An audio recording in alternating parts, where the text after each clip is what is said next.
Perayaan Paskah dalam kacamata tiga agama samawi, Yahudi, Kristen, dan Islam.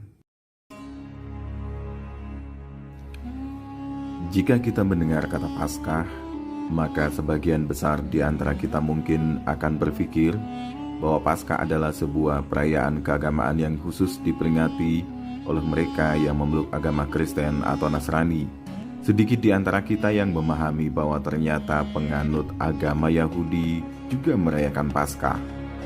Bahkan, mungkin tidak ada yang tahu umat Islam pun sebenarnya melaksanakan kegiatan keagamaan terkait dengan perayaan Paskah. Bagaimanakah sebenarnya Paskah itu? Apakah Paskah merupakan perayaan tiga agama samawi, yaitu Kristen, Yahudi, dan Islam? Lalu, di manakah letak persamaan dan perbedaannya? Mari kita simak bersama.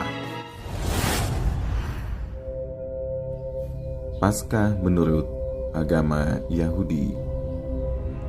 Paskah yang dalam bahasa Ibrani disebut sebagai Pesach atau Pesah dan dalam bahasa Inggris disebut sebagai Passover yang berarti melewatkan. Hal ini bermula dari sejarah terbebasnya bangsa Israel dari perbudakan Fir'aun melalui kepemimpinan Musa alaihissalam. Bermula dari peristiwa sebelum turunnya wabah terakhir atau tulah ke-10 terhadap pembangkangan Fir'aun kepada Allah dan nabinya. Wabah ke-10 atau yang terakhir tersebut adalah bahwa Allah akan membinasakan anak sulung baik manusia maupun binatang di tanah Mesir di malam hari. Hal ini sesuai dengan firman Tuhan kepada Musa dan Harun sebagaimana tertuang dalam pasal ke-12 kitab Keluaran dalam Alkitab Ibrani, di mana Tuhan memerintahkan untuk mengambil anak domba jantan yang tidak bercela dan berumur setahun di hari ke-10 pada bulan Nisan. Kemudian semua orang Israel harus menyembelihnya di waktu senja. Darah dari domba jantan ini diambil sedikit, kemudian dibubuhkan ke tiang pintu rumah orang Israel yang berada di Mesir. Selain itu, Tuhan juga memerintahkan agar dagingnya dimakan pada malam itu juga dengan cara dibakar, tidak boleh dimakan mentah atau direbus, hanya boleh dipanggang dengan api. Daging tersebut harus dimakan sampai habis bersama dengan roti yang tidak beragi dan sayuran yang pahit. Cara memakannya pun harus dengan mengikat pinggang, menggunakan kasut pada kaki, dan memegang tongkat di tangan. Setelah memfirmankan cara memakan domba tersebut, Tuhan kemudian menyampaikan agar umat Israel memakannya dengan terburu-buru. Dan di akhir ayat Keluaran 12:11, Tuhan berfirman, "Itulah Paskah bagi Tuhan."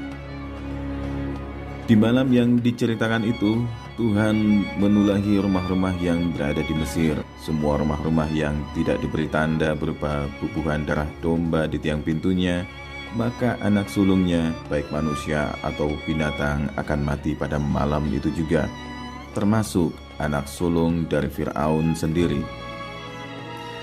Pagi harinya, teriakan dan tangisan menggema ke seluruh penjuru Mesir. Fir'aun yang juga merasakan kesedihan akibat anak sulungnya meninggal, akhirnya memperbolehkan Musa untuk membawa pergi umat Israel meninggalkan Mesir. Menurut sejarah dan perkabaran dari kitab-kitab suci, Nabi Musa kemudian membawa bangsa Israel menuju ke tanah perjanjian dengan menyeberangi Laut Merah dengan cara membelah lautan tersebut dengan izin Allah. Setelah bangsa Israel menyeberangi lautan tersebut, Raja Fir'aun dan pasukannya yang mengejar akhirnya terjebak di tengah lautan yang kembali menyatu. Kisah perbudakan Fir'aun terhadap bangsa Israel pun selesai hari itu juga dengan hancur leburnya pasukan Fir'aun dan tewasnya Raja Fir'aun itu sendiri. Hingga kini, peristiwa tersebut selalu dikenang sebagai peristiwa terbebasnya bangsa Israel melalui kepemimpinan Nabi Musa alaihissalam dan Harun alaihissalam atas penjajahan bangsa Mesir. Nabi Musa memerintahkan kepada bangsa Israel agar melaksanakan perayaan setiap tahunnya. Nabi Musa mengatakan, "Itulah korban Paskah bagi Tuhan yang melewati rumah-rumah orang Israel di Mesir. ketika ia menulahi orang Mesir, tetapi menyelamatkan rumah-rumah kita. Jadi, perayaan Paskah bagi bangsa Israel erat kaitannya dengan peristiwa tulah terakhir atau ke-10 dari Tuhan kepada bangsa Mesir dan terbebasnya bangsa Israel dari penjajahan Raja Firaun. Paskah menurut agama Kristen. Bagi umat Kristen, Paskah identik dengan Yesus yang oleh Paulus disebut sebagai anak domba Paskah. Jemaat Kristen hingga saat ini percaya bahwa Yesus disalibkan, wafat, dikuburkan, kemudian pada hari ketiga bangkit dari antara orang mati. Bagi penganut Kristiani, Paskah berarti merayakan hari kebangkitan dan merupakan perayaan terpenting karena memperingati peristiwa yang paling sakral dalam hidup Yesus seperti yang tercatat di dalam keempat Injil di Perjanjian Baru. Perayaan ini juga dinamakan Minggu Paskah atau Hari Kebangkitan atau lazim disebut dengan Minggu Kebangkitan. Paus Leo Agung yang menjabat kepausan di tahun 440 hingga 461 menekankan pentingnya Paskah dan menyebutnya Festum Festorum atau perayaan dari semua perayaan, dan berkata bahwa Natal hanya dirayakan untuk mempersiapkan perayaan Paskah.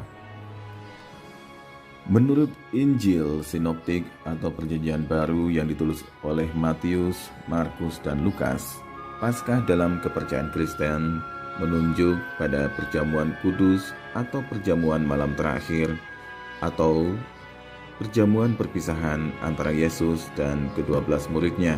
Malam perjamuan terakhir sebelum Yesus ditangkap dan dihukum mati keesokan harinya, Yesus memberikan makna dalam Paskah yang berbeda maknanya dengan Paskah Yahudi.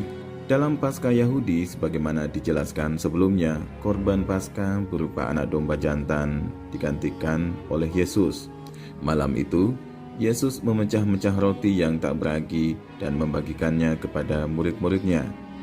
Selain roti, Yesus juga memberikan dan membagikan anggur kepada murid-muridnya. Roti dilambangkan sebagai tubuh Yesus dan anggur dilambangkan sebagai darah Yesus, yaitu perlambangan diri Yesus sebagai korban Paskah. Yohanes dan Pauluslah yang mengaitkan kematian Yesus sebagai penggenapan Paskah Perjanjian Lama, di mana Yesus wafat pada saat domba-domba Paskah Yahudi dikorbankan di Bait Allah.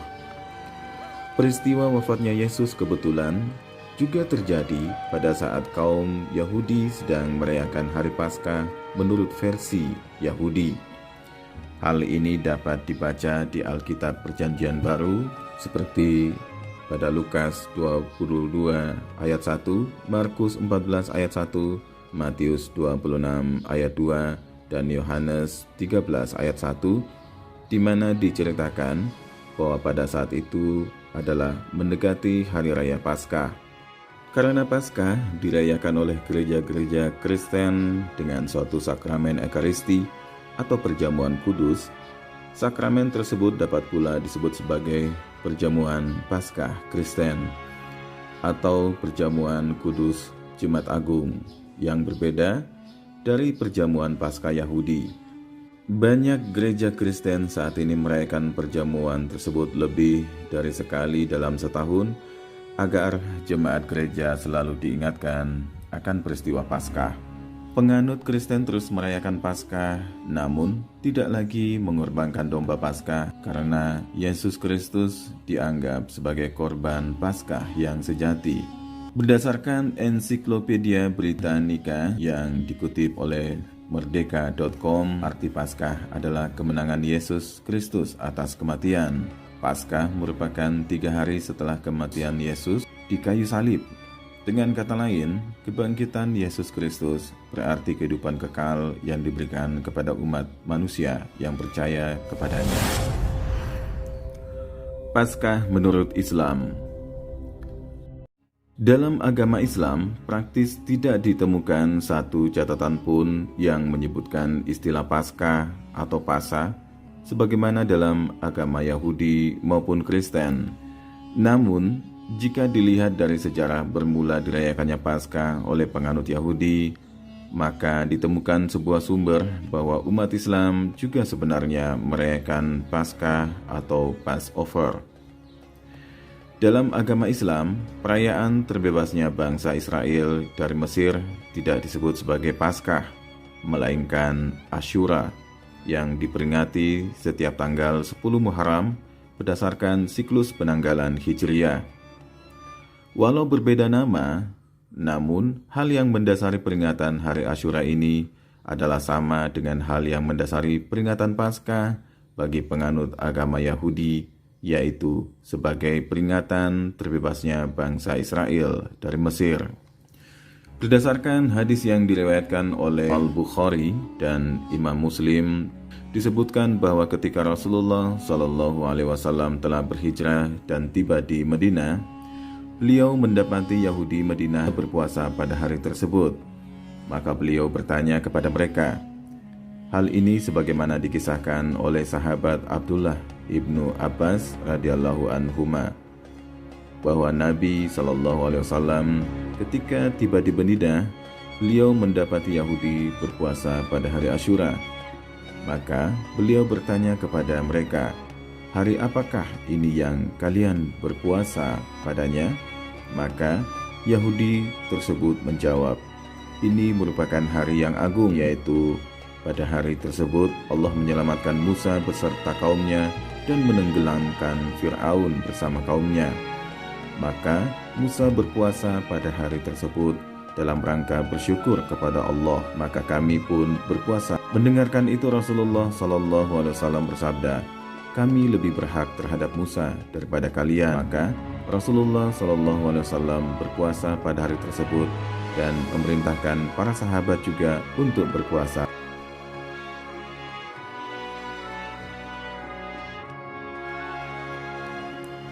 Setelah beberapa tahun pelaksanaan puasa umat Islam bersamaan dengan pelaksanaan puasa Paskah umat Yahudi, kemudian Muhammad Rasulullah memerintahkan sahabatnya untuk berpuasa sejak tanggal 9 Muharram atau sehari sebelum hari Asyura atau Paskah bagi umat Yahudi, sebagaimana tertuang dalam sebuah hadis yang diriwayatkan oleh Imam Muslim.